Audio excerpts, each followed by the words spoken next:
Every night, Emily felt the same chill. It would creep up her spine just after midnight, when the house was deathly quiet. She lived alone, in a small, old cottage at the edge of a forest, surrounded by silence. It started with whispers barely audible, just on the edge of hearing. At first, she dismissed them as her imagination, the wind, or perhaps creaking pipes. But one night, as the clock struck midnight, Emily awoke to a sound much closer. Knocking. Slow, deliberate, tapping against her bedroom window.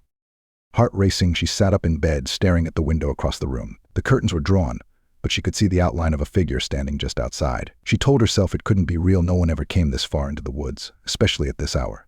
But the knocking persisted, soft but insistent. Knock, knock, knock.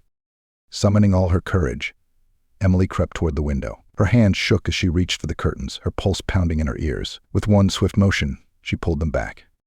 Nothing, just the darkness of the forest beyond. Relief washed over her, but it was short-lived. As she turned away from the window, she heard it again. Knock, knock, knock.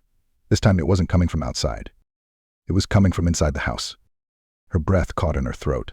Slowly, she backed out of the bedroom, her bare feet making no sound against the wooden floor. The knocking grew louder, now coming from the front door. Emily grabbed a flashlight and, trembling, made her way down the hallway. She reached the front door, her hand hovering over the handle, and took a deep breath. When she flung it open, the cold night air rushed in, but there was no one there, just the empty porch.